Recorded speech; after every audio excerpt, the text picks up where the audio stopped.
We begin as always, with a healthy disregard for moderation. I'm expanding the wheat field again. Why?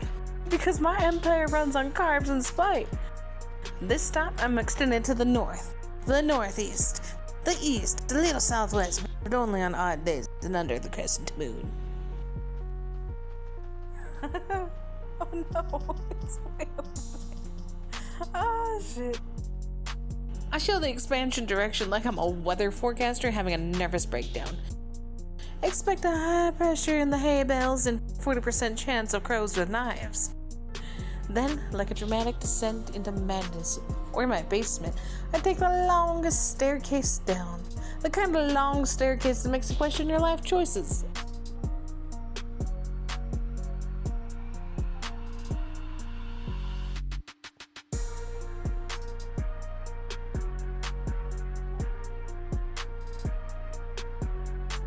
And at the bottom, a geode excavated with the love and precision of a raccoon rearranging the trash can.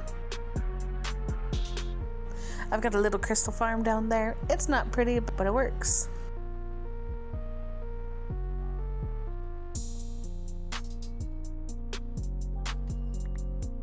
I play with the crystals because science.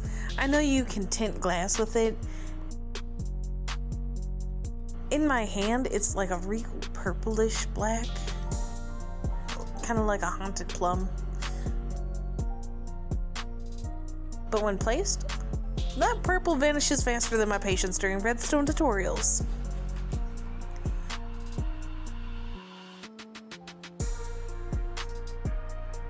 So naturally, I do the side by side with the regular black stained glass because I enjoy disappointment in high definition. Turns out they do have different textures, which is great for people who notice textures and devastate. Which turns out they have different textures, which is great for people who notice textures and devastating for people who don't. Also found out crystal glass has no panes. Absolutely no panes. And I spent a completely inappropriate amount of time looking for them, like they owe me money. I'm gonna make you watch me. Just spend like this amount of time trying to make glass mint. I paused this just so you know. Kept looking and then came back to it and I tried everything, man.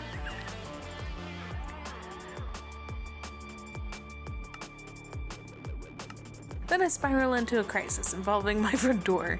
I get stuck in it, I get out, I get in again. Somewhere in this door is a wormhole. To ease my pain, I show off my squid head. It kinda looks like a plushie made by somebody who's never seen a squid but has strong opinions about beanbags. Next up, my floating candle. It's powered by an armor stand trick and a strong refusal to read instructions. It now lives here permanently, both as decoration and as a reminder, as I don't know how to remove this armor stand. Or maybe I do, but this one feels cursed. As I try to settle into normality, my rabbit manager glares at me from across the room with all the judgment of an unpaid therapist. Message received. I'm being unproductive, so obviously I go make a scarecrow. It takes me a concerning amount of time to finish him. He's got a vibe. Let's be honest, he's got a vibe. He kind of looks like a pirate who retired to take up interpretive dance in a wheat field. I give him a crystal to hold because I forgot what object permanence is, and I thought maybe I'd remember later.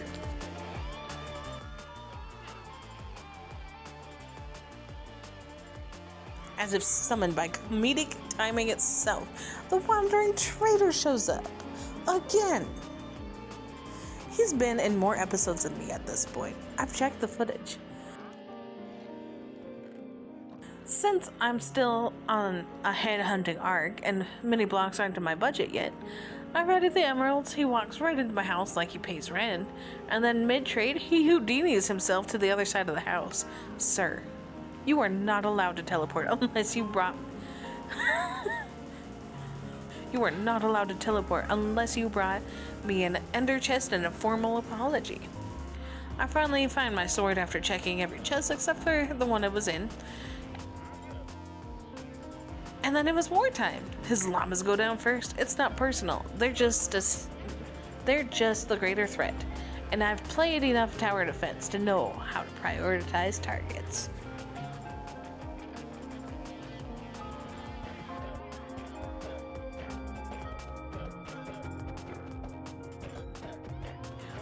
Once I collect enough leather and trauma, I approach the trader.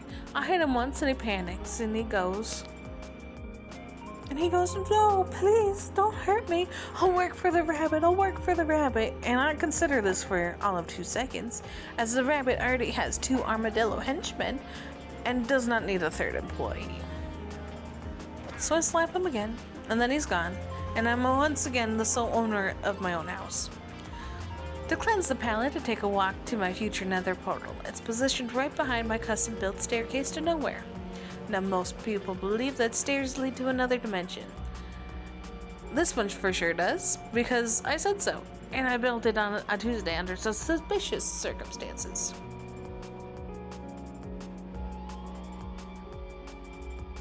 And that's when I noticed part of my house looks like a cartoon cat face. I stare at it for a while. I do not fix this. Then, as if summoned by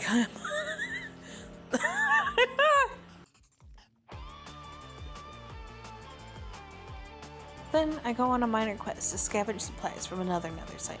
A casual raid, while returning I collect a few cacks. While returning I collect. What? No! While returning I collect a few cats.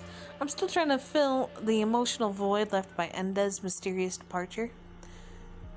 These new cats adore my bunny manager in a way that's frankly alarming.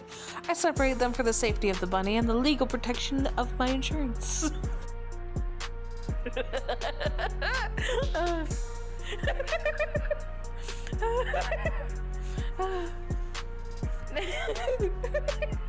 Stop.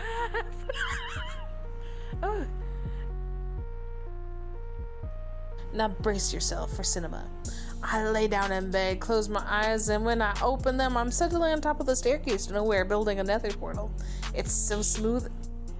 When I was editing this video, I even paused it and replayed it at least 4 times.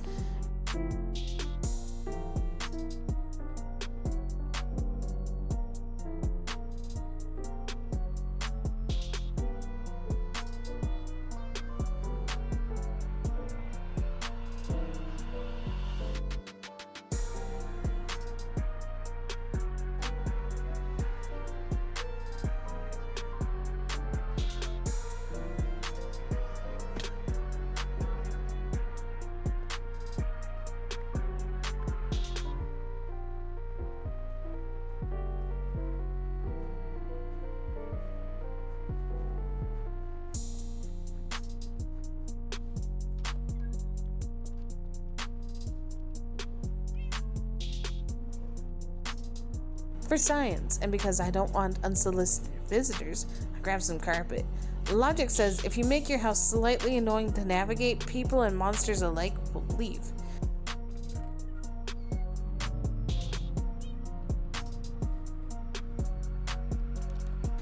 Turns out the logic was on lunch break. Portal gets laid, I inspect the rear of the structure just in case the backside is cursed, or worse, slightly asymmetrical. I place some carpet anyway. I'm hoping if anything tries to walk through, it'll get mildly confused and trip into existential crisis.